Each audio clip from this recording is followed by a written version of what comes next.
Oke. Terus apa lagi?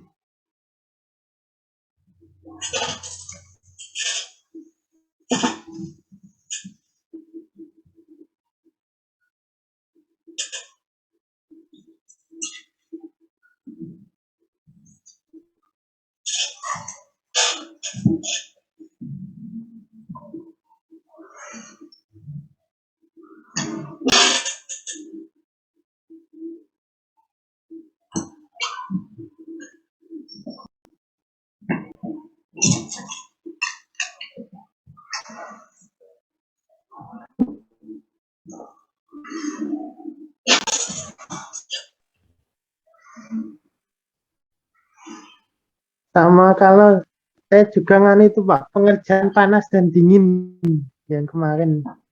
Oke, Neng itu panas pemasangan dan logam. Panas dan dingin. oke. Pengerjaan panas dan dingin. Bukanya ya.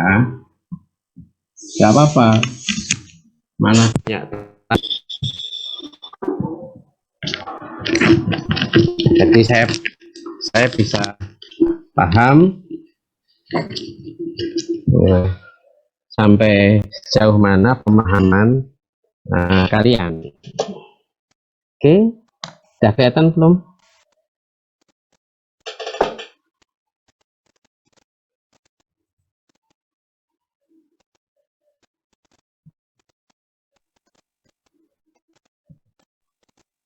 Skinnya belum kelihatan Pak. Oh belum, oke, bentar.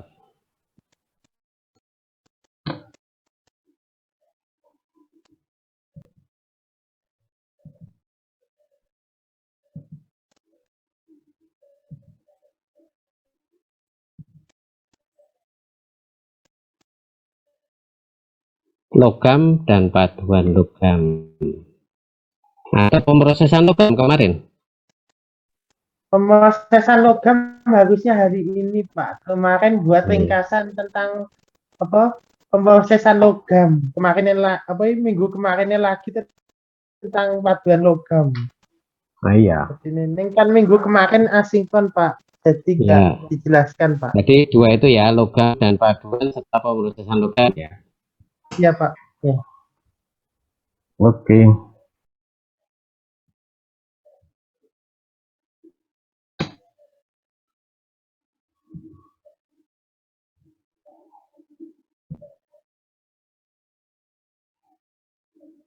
Kita lihat di paduan logam dan paduannya dulu. Udah kelihatan belum?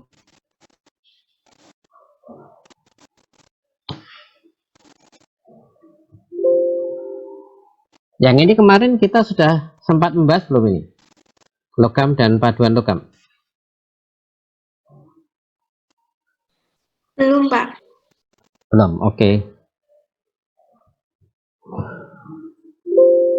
Kita mulai saja.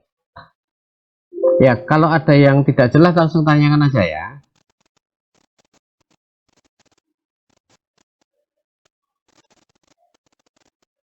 Sudah bisa melihat materinya? Sudah, Pak. Oke.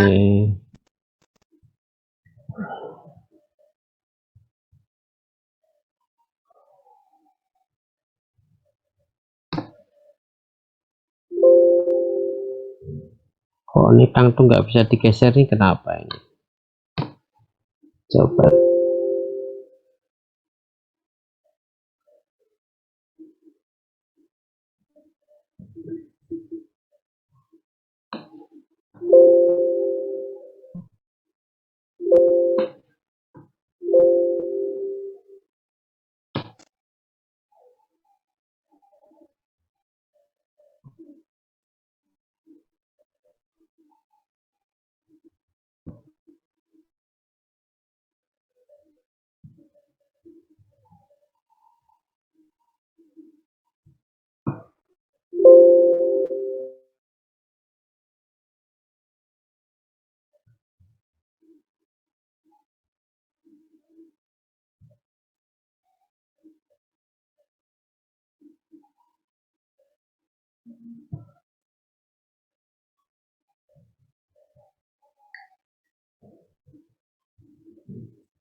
Kok nggak mau digeser tempat saya ya?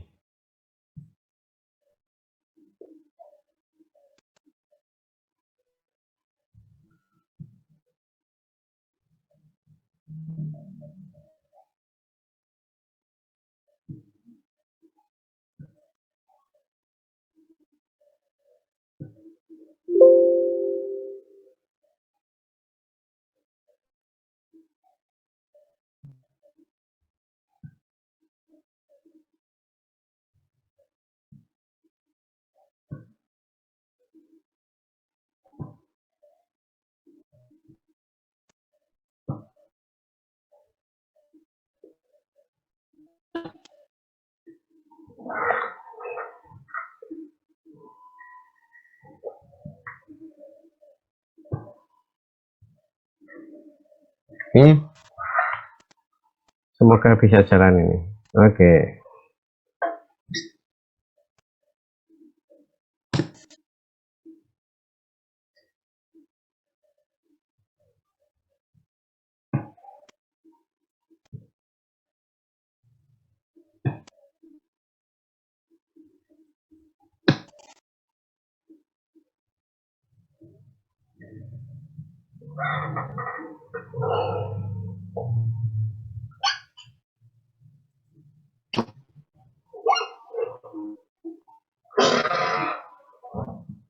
Oke, kita bahas mulai dari tipe material. Jadi material yang akan kita bahas di sini adalah metal, ya, polimer, keramik, dan komposit. Ya, ini kadangkala bisa berdiri sendiri atau bisa dikonstruksi secara bersama-sama untuk saling menguatkan. Ya. Nah, yang sekarang kita akan bahas adalah logam. Logam, ya, kalau dilihat dari diagram fase, merupakan gabungan dari atau leburan dari besi dan karbon. Nah, ini kadang-kala kita kenal istilah baja. Baja itu adalah besi dan karbon. Nah, pada besi karbon ini terdapat banyak jenisnya. Ya. Yang pertama perit. Ya. Kelihatan di situ? Kelihatan, Pak. Perit atau besi alfa? Oke. Perit atau besi alfa ini merupakan modifikasi besi murni, ya, pada suhu ruang, lunak, ulet, dan karena besi ferit mempunyai struktur KPR. Apa itu KPR? Kubus pemusatan ruang, ya, yang di tengahnya ada atom, ya, di tengah kubus ada atomnya, di mana ruang antara atomnya kecil, ya, ruang antara atomnya kecil sehingga sedikit sekali dapat menampung atom karbon. Jadi atom karbonnya itu hanya sedikit yang bisa dileburkan dengan besi tipe alfa ini, ya. Jadi kelarutannya hanya 1/1000 atom besi. Jadi karbonnya itu sangat sedikit sekali, ya. 1 atom karbon dalam 1000 atom besi. Nah, kemudian yang kedua austenit atau besi gamma. Ini merupakan modifikasi besi dengan struktur KPS. Apa? Kubus pemusatan sisi. Nah, ya. Berarti yang di sisi-sisinya ada atom, ya. Berarti atomnya lebih padat mana antara KPR dengan KPS? KPR. Iya. KPR. KPS nih, KPR KPS. itu Karena lebih banyak atomnya. Iya, ya. Kalau KPR itu hanya 1 atom di tengah kubus. Kalau ini ada di setiap sisi. Sisi kubus ada berapa? 6. 6. Kalau di sisinya ada setengah, berarti ada berapa? 3. Ya, ditambah di sudut-sudut kubus itu ada 1/8. Jumlahnya berapa? 8 itu, 8 sudut kubus toh. Nah, berarti ada berapa atomnya? 4. Jadi lebih padat yang KPS. Kalau padat lebih ulet atau lebih rapuh? Lebih ulet. Lebih ulet. Oke, jadi saya membawa ke situ supaya kalian itu langsung ingat. Oh, kalau alfa ya, besi alfa itu isinya hanya 2 atom karbon. Sedangkan gamma itu ada 4 atom karbon. Ya kan? Berarti akan menjadi lebih ulet ya. Si atom karbonnya itu menjadi lebih banyak dan lebih ulet ya. Jadi besi ini stabil. Di mana stabilnya? Pada suhu 912 Celcius dan pada 1394. Jadi ada 2 suhu di mana besi gamma ini kondisinya ulet. Karena apa ulet? Karena strukturnya adalah KPS. Jadi pada suhu ini didapatkan besi yang lunak dan ulet. Ruang antar atomnya lebih besar sehingga bisa ditepati karbon itu menjadi lebih banyak. Kalau tadi hanya 1/1000 pada KPR ya, pada besi alfa, kalau pada austenit atau KPS itu bisa sampai 9%. Sehingga daya larut C ya di dalam besi ini lebih besar ya. Bisa kalau tadi sampai 9% C itu ya. Ini apa namanya? Pada kondisi uletnya itu bisa 2,11%. Ya. Kemudian besi delta. Ya. Ini posisinya ada di suhu di atas suhu 1394 ya Celcius. Panas ya. Besi austenit tidak lagi stabil di sini. Ya, karena strukturnya berubah. Nah, dia kalau dipanaskan suhunya berubah, ya kan? Suhunya sedikit berubah sehingga menyebabkan dia berubah kondisinya, stabilitasnya dari tadinya adalah KPS menjadi KPR. Nah, kalau KPR maka dia tidak ulet lagi, ya. Jadi yang KPR dicatat ya, KPR itu tidak ulet. Jadi pada suhu berapapun kalau komposisinya adalah KPR maka dia rapuh atau tidak ulet. Dan daya larut atomnya bisa lebih besar tetapi kalau dipanaskan. Jadi besi itu kalau dipanaskan bisa melarutkan karbon, ya kan? Pada suhu 912 ya, atau di bawah itu ya. Kalau di bawah itu suhu ruang itu KPR ya, yang dilarutkan bisa 1/1000. Nah, kalau suhunya dinaikkan antara 912 sampai 1394 ya, dia bisa melarutkan karbon lebih banyak. Tidak hanya 1/1000 tapi bisa 2,11 ya persen ya. Atom karbon bisa larut dan kondisinya dari KPR menjadi KPS. Gitu kan? Tetapi kalau dipanaskan lagi ya, panaskan lagi di atas suhu 1394 maka dia akan berubah lagi ya, sistem atomnya menjadi KPR lagi ya. Nah itu ya, perlu diingat. Besi karbida atau sementit, atom C mempunyai daya larut yang lebih membentuk fase kedua yang disebut sebagai besi karbida atau Fe3C. Nah, di sini atomnya bisa lebih banyak lagi sampai 6,7%. Nah, diagramnya seperti ini. Nah, itu tadi ya. Nah, ini besi alfa karbida. Berarti suhunya tadi yang pertama tadi ya. Apa tadi? Suhunya di bawah 727. Ya. Di sini alfa, ya. Alfa berarti dia apa? KP KPR.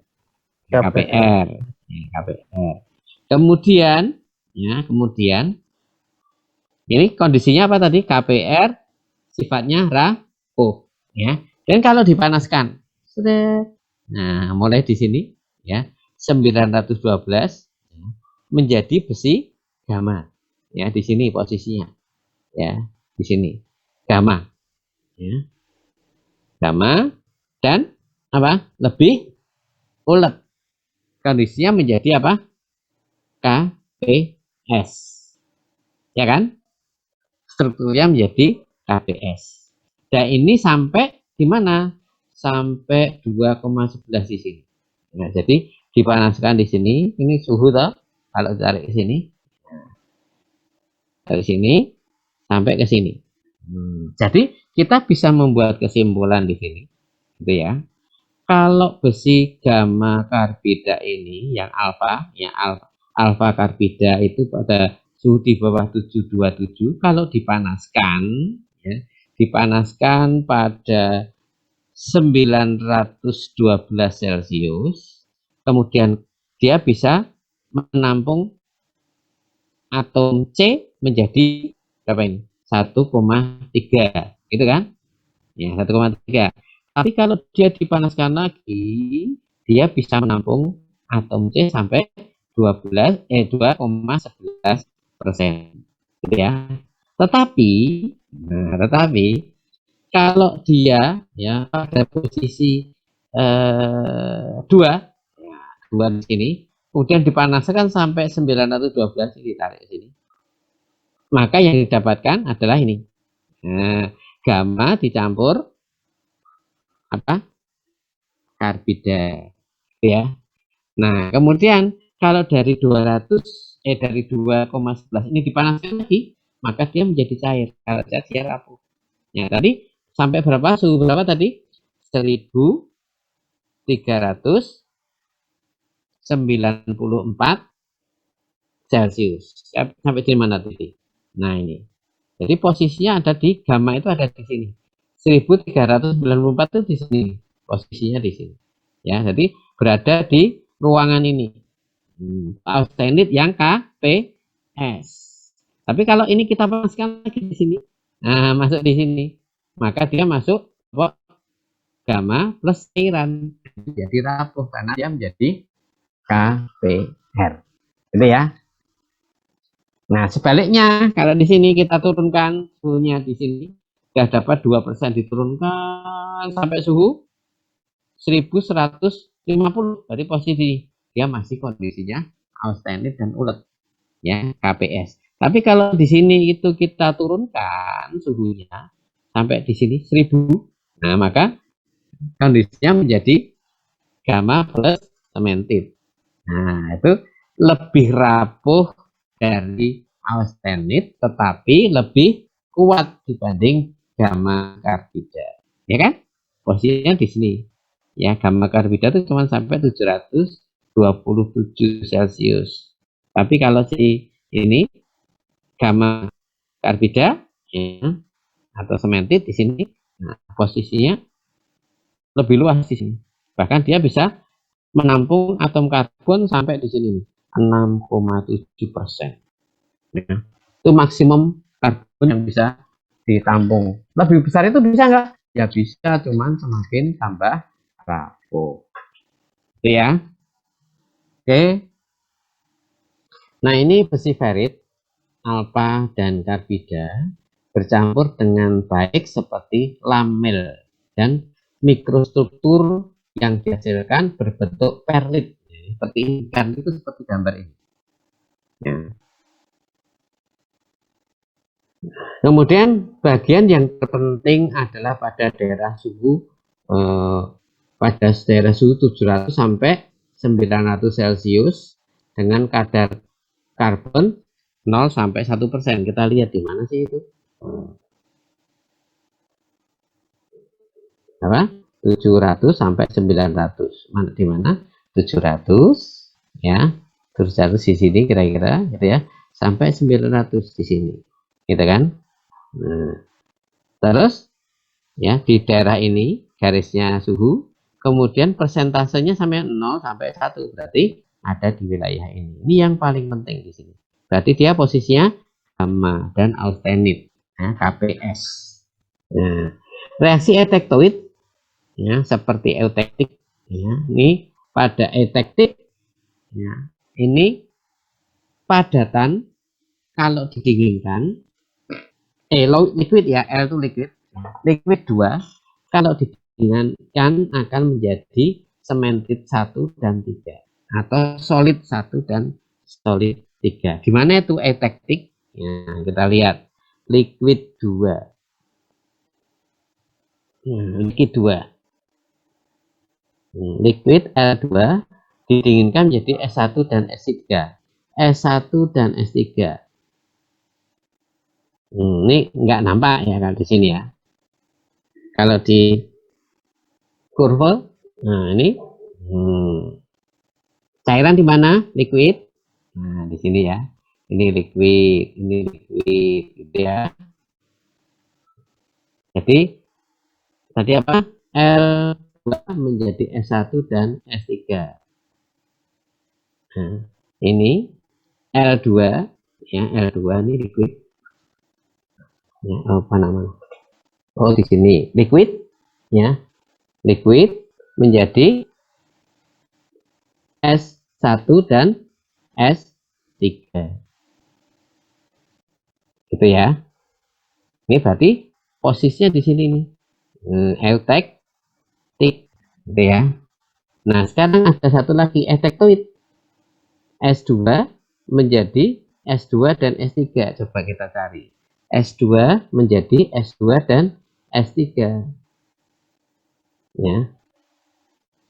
Di mana itu? Di sini nih, ya. Padatan ini, gamma ini padatan S2. Ini, S2, S2 dan S3. Nah, ini di sini posisinya, ya. Posisinya di sini nih. Terus didinginkan menjadi S2 sama-sama gamma dan S3. S3 itu padatan. Ya. Sampai di sini bisa mengikuti. Tadi yang tanya pemanasan pendinginan, proses panas dan proses dingin. Nah, maksudnya di sini. Ya. Nah, kita lanjut di sini. Ya. Nah, pada proses S1 menjadi S2 dan S3, jadi pada wilayah di sini, ya, di sini, ya, S2 dan S3, ini adalah garis reversible. Jadi dia bisa balik, ya, ini reversible, gitu ya. Nah, jadi etektoid itu untuk S1 itu menjadi S2 dan S3 untuk eutektoid. Nah, kalau eutektik gimana? Eutektik yang liquid. Nah, eutektoid itu untuk padatan, ya, eutektik untuk liquid menjadi padat. Jadi bisa kita lihat di sini, ya. Eutek.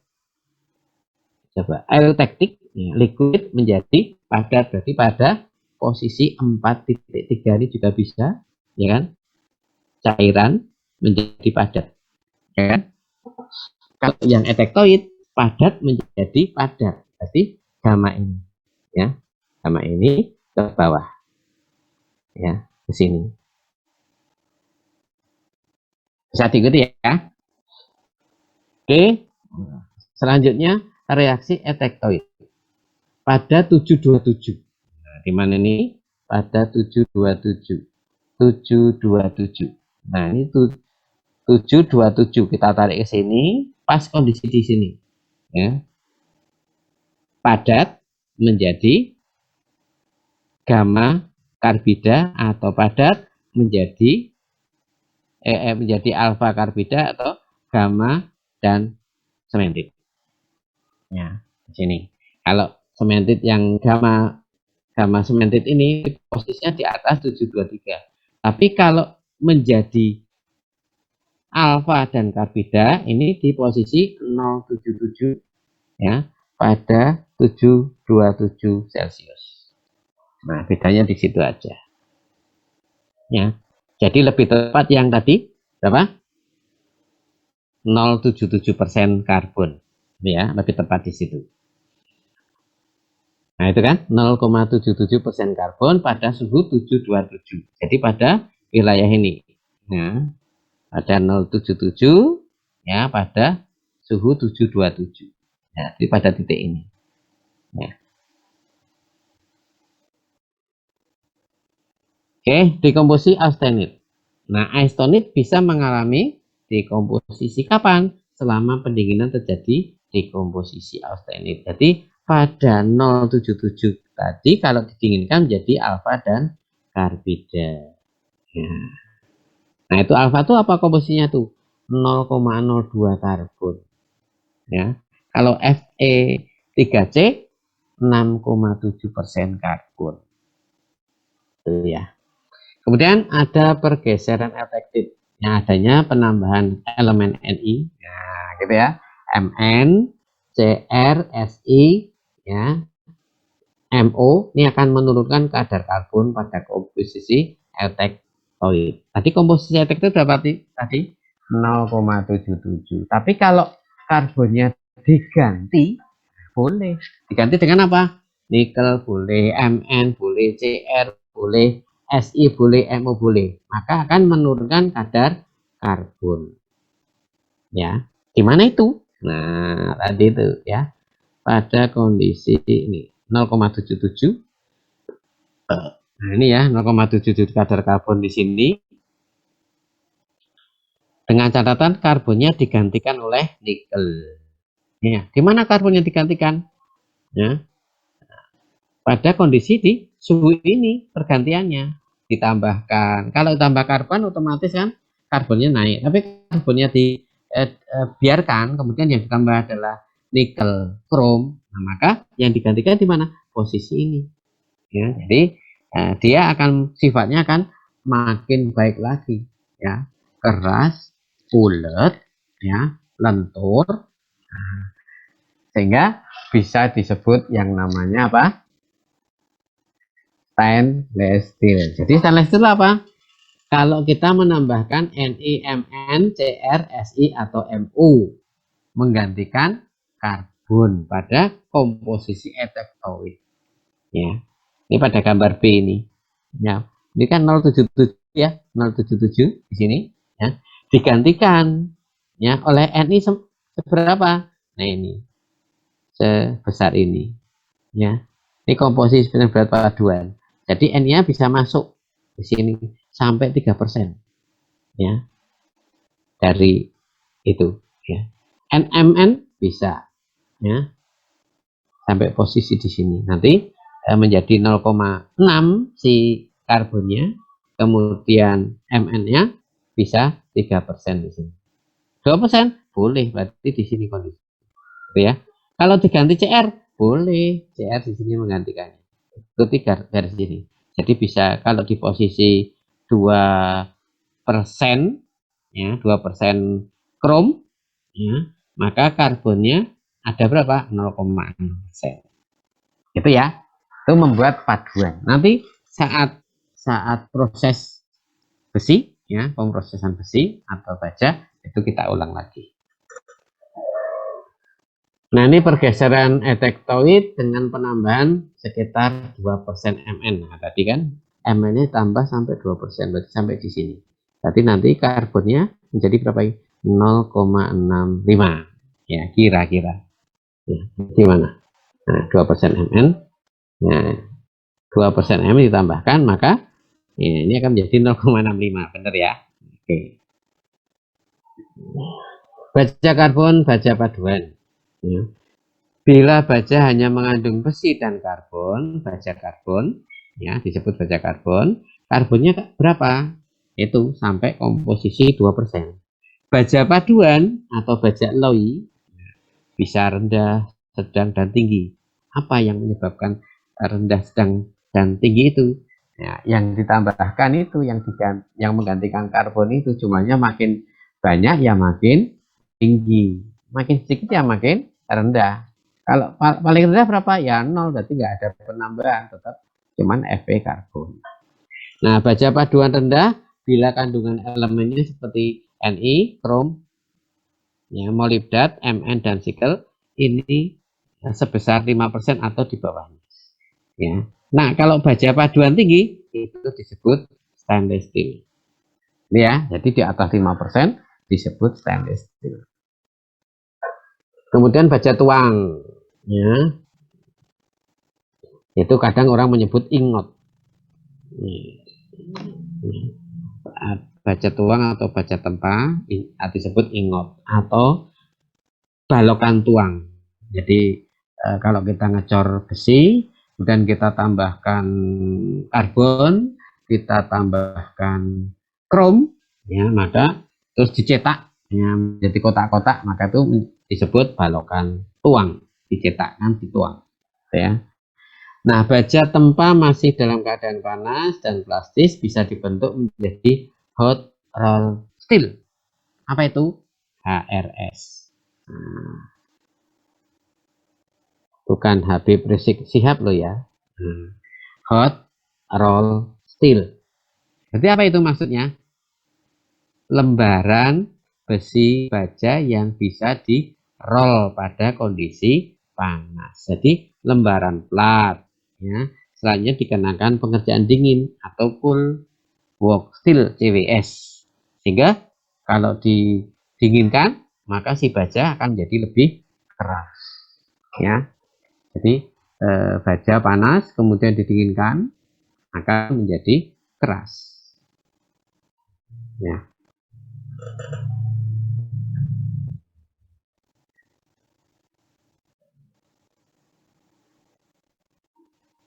Kok berhenti? Ya, selesai apa ya ini? Oh, ini Mas. Nah, ini nomor IC dan SAE. Nah, silahkan nanti dipelajari sendiri ya. Intinya di sini, ya. 10XX, ya. Ini adalah baja karbon. XX itu berapapun, ya. 44 boleh, 34 juga boleh. Nah, ini harusnya sama, ya. 1044 berarti baja karbon, gitu ya. 11XX, nah, 1133 misalnya. Nah, itu baja karbon yang ditambah berderang untuk kemampuan permesinan, ya. Kemudian 15X manghan. Manghannya berapa? 1-2%. Ya. Oke, gitu ya. Seterusnya. Ya. Nah, kemudian baja tahan karat, nah, dengan kadar krom minimal 10,5%. Biasanya antara 12-17%. Paduan yang lain sesuai dengan standar ASTM dan SAE biasanya ditandai dengan awalan S. Misalkan menurut standar IC, ya, kodenya S3000 atau IC 300. Nah, gitu ya. Ini menunjukkan apa?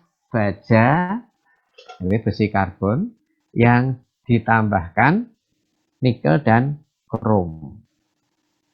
Gitu ya. Kemudian C01 sampai 07, kromnya 12 sampai 17.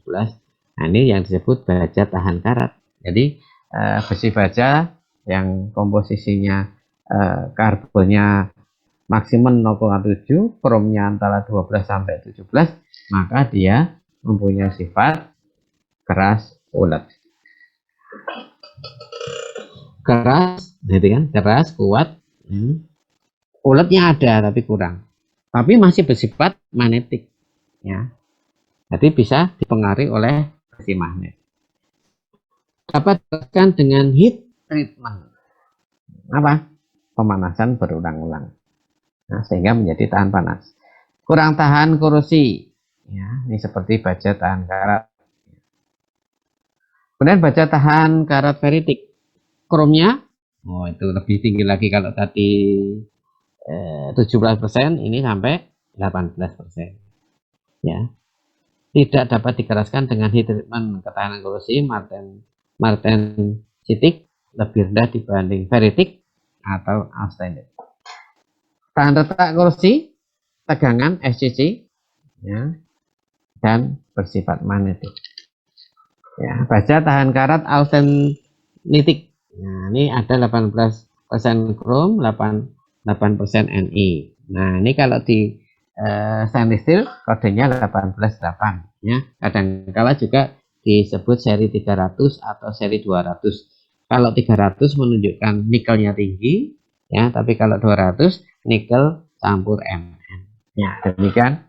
Terusnya ya, bisa dibaca itu ya. Nah, kode yang paling umum pakai tipe 304, nah, 304L atau 316L. Ya, ini kondisi non magnetik semua. Ya, cuman bedanya itu ada kode 0 dan 1. Artinya apa? Kalau 0 ya berarti jumlah krom mangan ya itu sedikit. Ya, sedikit sekali, bahkan kadang tidak ada. Ya, tapi kalau yang ada satunya berarti jumlahnya 1% dan seterusnya. Ya, kalau 326 berarti ada 2%. Itu ya.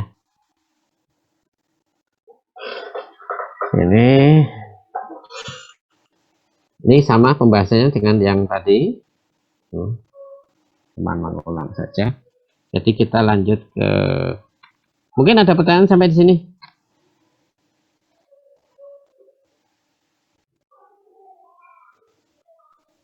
Nggak ada, kita lanjutkan. Besi tuang kelabu. Nah, Pak Gati, ada yang mau tanya?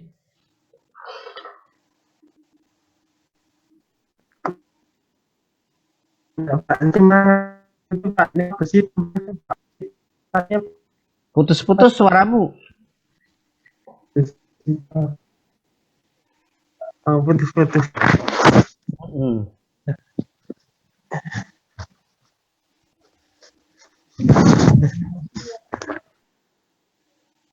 Coba diulangi pertanyaannya apa? Besi cor sama besi tempa itu yang perbedaan yang paling mudah dibedakan itu apa ya sifatnya? Sifat besi cor sama besi tempa.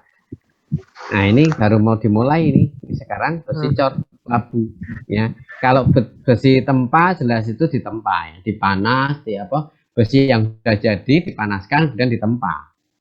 Ya, bedanya ya ditempa menjadi lebih ulet kan, dikerjakan panas, didinginkan, panas, dinginkan gitu ya. Panas itu sudah dibakar kemudian ditempa, dipalu.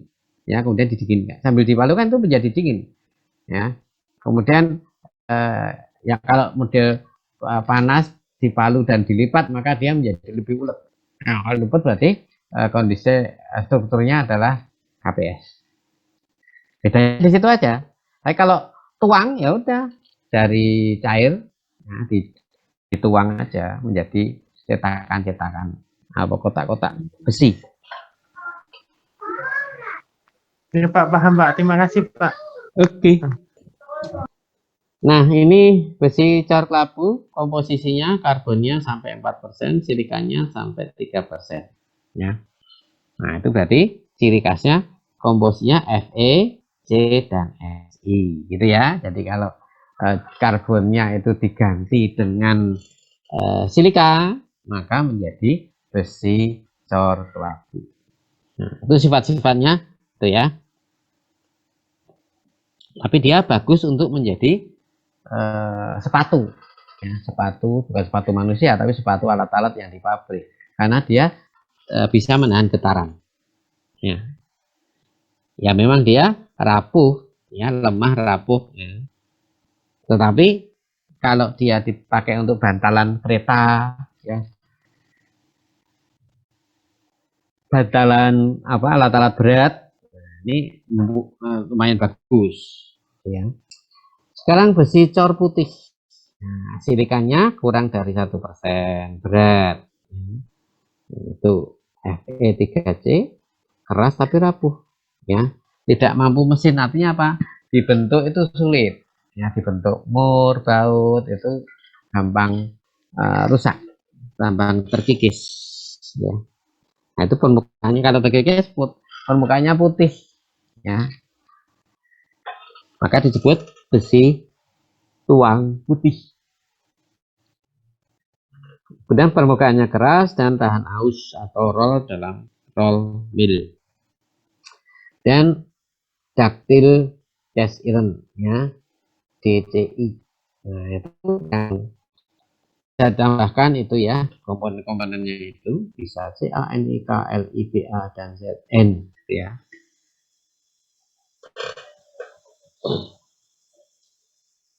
Nah, ciri khasnya ya, di sini spherical carbon modulnya ada tersebar di seluruh bagian dan seolah-olah membentuk metrik.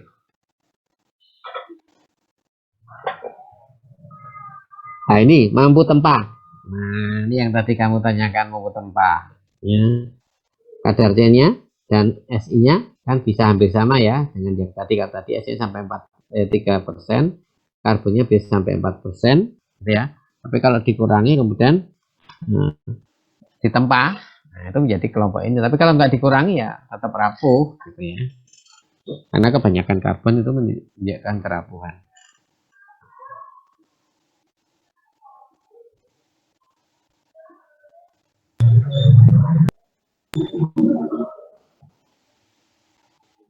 Ini metal tadi sudah sama ya.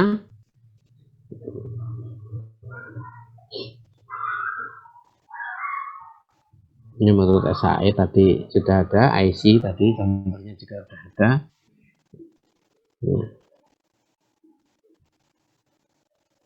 Nah, ini klasifikasi lagi dasarnya dari SAE IC tadi ya. Berarti kan 10 XX gitu ya. Nah, ini boleh juga 1 XX. Artinya apa ini? Nah, itu sebelahnya itu klasifikasinya. Carbon steel, low karbonnya batasannya sampai itu, medium karbon itu ya, high karbonnya batasannya juga itu. Karbonnya di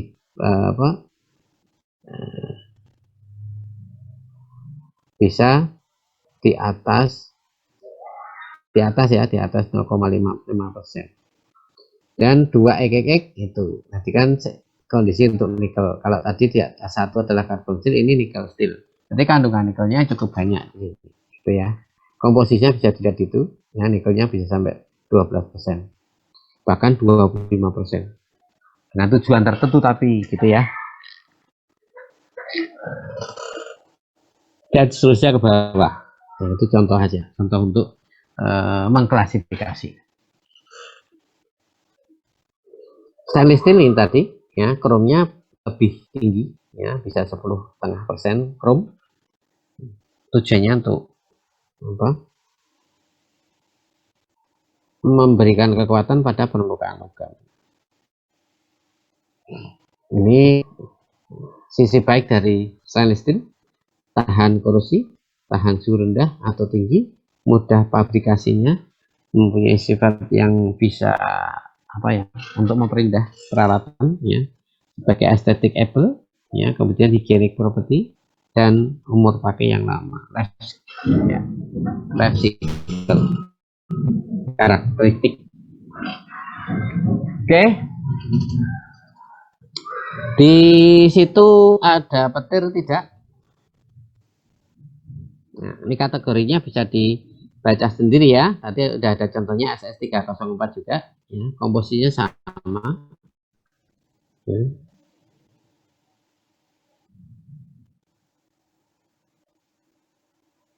Penggunaannya ini ada yang pakai untuk floppy disk. Ya, sekarang udah nggak ada ya. Sekarang pakai USB. Ya.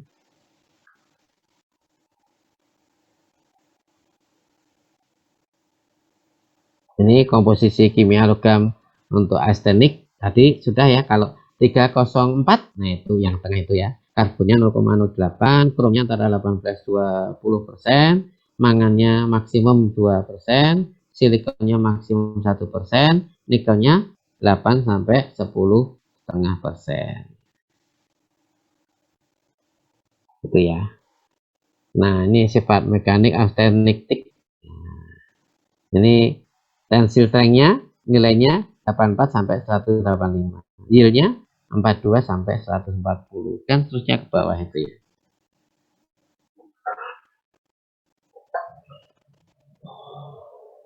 Ini sifat mekaniknya ya. Brinelnya menjadi gimana? Kalau karbonnya makin naik, Brittle hardness-nya bisa naik. Menunjukkan apa? Tensile yield strength-nya juga naik. Itu ya.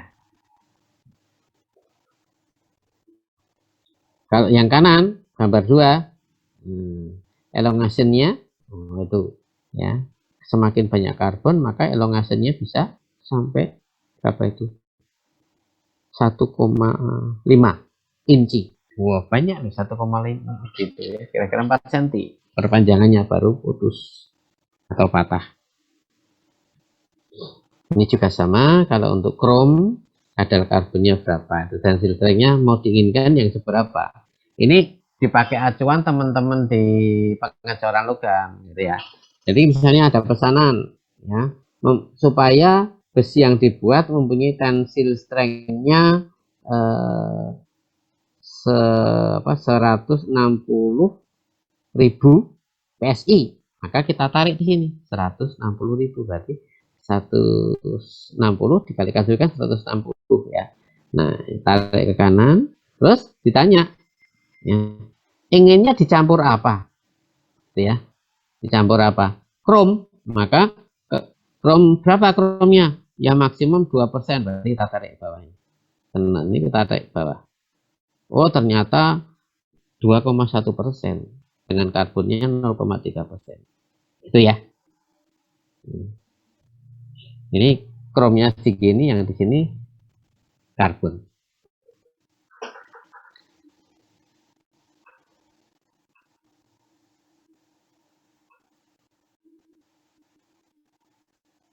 Ini materi sudah diunggah belum ya? Sepertinya sudah ya? Sudah, Pak. Sudah, Oke. Pak. Oke. Saya cuma ngecek kalau masih ada yang memperhatikan, tidak. Kalau ada yang jawab berarti ada yang memperhatikan. Gitu ya. Oke, sekarang kita ke paduan logam. Jadi sudah jam 4:30. Mau lanjut? Masih tahan nggak?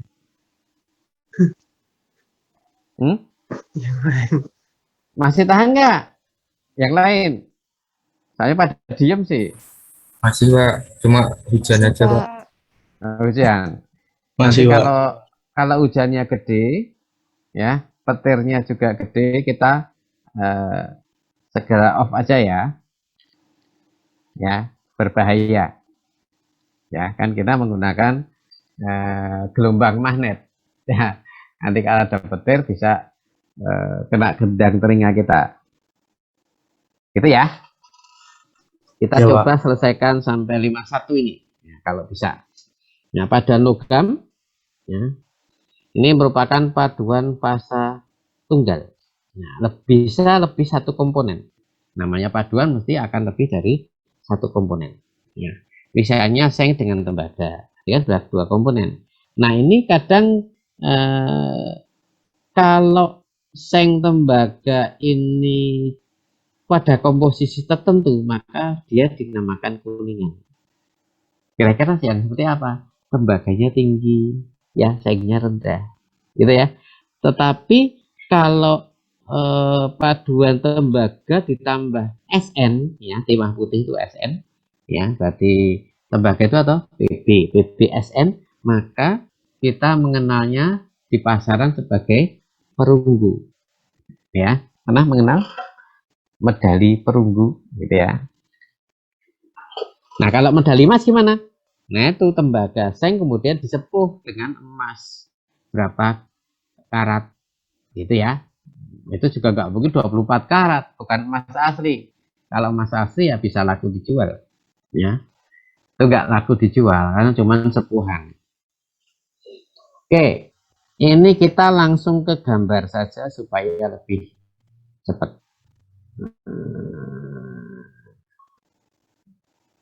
Nah, ini, nah, ke sini saja, ya, ke sini saja, ya. Ini campuran antara PB dan SN. Artinya apa ini? Kalau PB-nya makin tinggi, SN-nya makin rendah, ya. Tadi apa? Menjadi apa? Sifatnya menjadi kuningan, gitu kan? Mendekati kuningan. Tetapi kalau SN-nya yang tinggi, maka menjadi apa? Perunggu. Ya. Nah, campuran ini akan terjadi pada suhu 0 sampai 350 Celcius. Dengan komposisi dibalik ini, PB-nya kalau ke kiri itu makin besar, kalau ke kanan SN-nya yang makin besar. Jadi kalau kita misalnya mempunyai campuran PB-nya 90, ya SN-nya 10, maka untuk membuat leburan atau paduan itu harus kita panaskan sampai titik ini. Nah, berarti sampai minimal di 140. 140 itu kok kondisinya apa? Ya masih campuran antara padat 1 dan padatan 2, tapi sudah mulai melunak. Gitu ya. Tapi kalau kita panaskan lagi sampai 200, maka dia menjadi paduan. Paduannya alfa. Gitu ya. Nah, tetapi kalau kita misalnya mempunyai 60% SN, 40% PB, maka kalau kita panaskan dia masih dalam bentuk padatan ini, tapi nanti pada suhu 180 dia mulai menyatu, ya, mulai menyatu. Apalagi kalau dinaikkan gitu ya. Nah, kalau ini dinaikkan komposisinya, SN-nya menjadi 62 gitu ya. Terus PB-nya menjadi berapa? 38. Ya, maka kalau kita naikkan akan ketemu titik ini. Ini yang namanya juga etektoid. Ya, etektoid pada campuran PBSN. Jadi pada suhu berapa ini? 183 di sini nih. Jadi kalau dipanaskan menjadi beta, jadi cairan, ya. Kalau didinginkan menjadi alfa beta. Sama kan dengan yang tadi, ya. Liquid, apa liquid menjadi liquid itu cairan kan, L, liquid menjadi padatan, ya, menjadi solid, alfa beta. Berarti di titik apa yang namanya? Etektoid apa etektik? Eutektik. Oke, bagus sekali. Makasih ya Mas. Etektik ini ya. Ini berlaku juga pada diagram PBSN. Jadi kalau nanti ada pertanyaan, coba buatkan diagram perubahan eutektik pada besi karbon dan pada PBSN. Nah, kalian membuat gambar ini dan satunya gambar yang besi karbon tadi pada eutektik. Eutektik itu apa? Padatan liquid cairan, ya, L2 menjadi padatan 1, padatan 2. Padatan 3. Dan 2 padatan 3. Ya, gitu ya. Gitu ya. Oke. Ini yang penting tuh ini. Ya, jadi nah sekarang ini bisa kita jalankan. Bentar.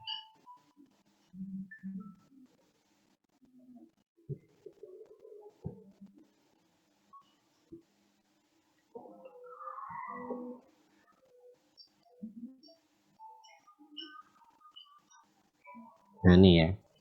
Nah, ini yang tadi. Sekarang kalau kita mempunyai kasus seperti ini. Nah, ini. Berarti dia kondisinya apa? Alfa. Berarti sudah paduan. Tapi paduannya berapa? Paduannya PB-nya berapa? 95. SN-nya berapa? SN-nya 5. Ya, pada suhu berapa bisa terpadu? Antara 200 sampai 250, ya mungkin sekitar 230 gitu ya misalnya gitu. Nah, sekarang kalau kita punya titik merah di sana, itu paduannya berapa? Paduannya 50. Ya, 50. Jadi PB 50, SN 50 dipanaskan sampai 290. Maka kondisinya menjadi cairan. Sekarang kalau di sini, kalau di sini, ya, SN-nya 100%, ya, PB-nya hampir 0%, ya, SN-nya hampir 100%, jadi ini batasannya di sini, dari 97,5 sampai 100% ini SN-nya, ya. Nah, ini wilayah beta. Ya. Nah, sekarang kalau di sini pada biru ini, ya, biru ini pada 250 Celcius, ya, maka komposisinya berapa komposisinya? Itu tarik ke bawah, ya, PB-nya sekitar 80-an, ya, SN-nya sekitar 20-an. Nah, kita pengen tahu sekarang komposisi yang lain. Oh, di sini biru kedua. Jadi alfa beta pada komposisi SN-nya 30 sekian gitu ya. PB-nya 60 hampir 70 ya. 60 hampir 70. Nah, disinilah yang disebut tadi apa? Eutektik untuk BBSM. Nah, sekarang ya. Ini pada garis merah ini gitu ya.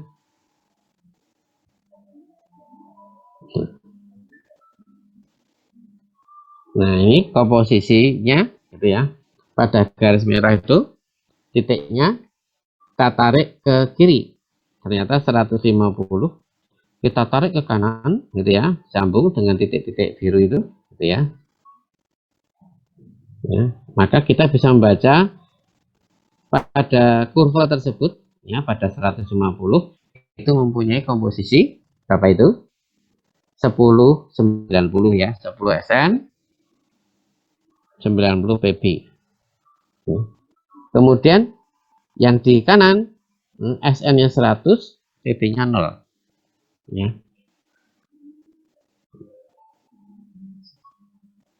Nah, itu berarti paduan 80-20% SN pada suhu 150 terdiri dari alfa dan beta. Ya. Nah, memang itu wilayahnya wilayah alfa beta. Sekarang ini. Nah, pada 250 itu menghubungkan dua kurva ya, yang atas tuh. Ya. Nah, kalau kita ukur dari komposisi 20 SN 80 PB atau dari 20 PB 80 PB 20 SN itu kita panaskan sampai 250, maka bagaimanakah komposisi padatan dan cairan dari komponen yang terlibat? Nah, kita bisa menghitung ini ya. Jadi dari gambar yang itu tadi kita kembalikan di sini gitu ya. Nah, dapatkan 80 PB 20 SN ya. Maka fasa alfanya adalah 88 PB dan 12% SN ya. Di mana fasa cairan ya, L itu 64% PB dan 36 SN. Di mana itu? Nah, gitu kan? Mungkin 64 PB dan 36 SN. Di mana itu cairan? 64 PB. Nah, ini tarik di sini, tarik ke bawah. Ya. 64 PB terus 36 SN yang di sini. Jadi kalau tarik ke bawah ya. Nah, jadi kan dapat titik di sini. Berarti posisinya SN tidak sampai 40, PB-nya lebih dari 60. Ini tarik dari sini ya. Ini sisi apa? Tadi? Sisi apa tadi?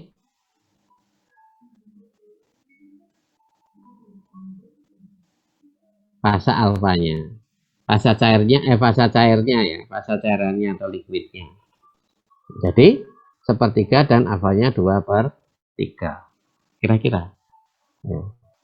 Nah, sekarang kita bisa menghitung itu ya, pakai dalil ungkit terbalik ya.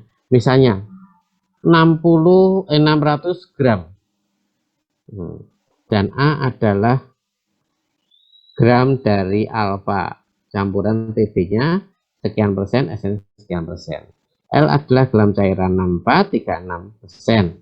Nah, neraca totalnya adalah A plus L adalah 600 gram ya, Nah, sekarang neraca komponen PB-nya tadi dipasang 0,88 PB ditambah 0,88 PB pada kondisi A, ya.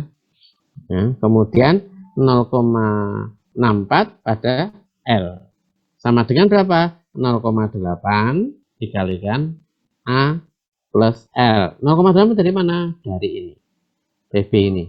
Ya, 0,8 campuran dari A dan L. Nah, udah itu kan, ini bisa selesaikan secara aljabar. Didapatkan A sama dengan 2L. Maka kalau L-nya itu adalah 200 gram, ya L-nya 200 gram, ini, maka A-nya adalah 400. Kalau dicampur, digabung, dijumlah, sama dengan 600. Cocok ya? Secara aljabar. Nah, kalian boleh pilih, pakai hitungan aljabar atau pakai gambar. Boleh, sama saja. Ya, itu istilahnya namanya dalil pengungkit terbalik. Ya. Silakan nanti didalami. Yakin udah membuat ringkasan, ini kan sudah bisa.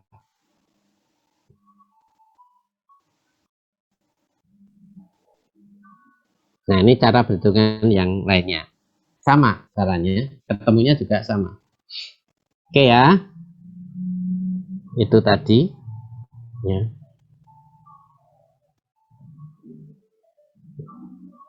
Ada yang mau ditanyakan?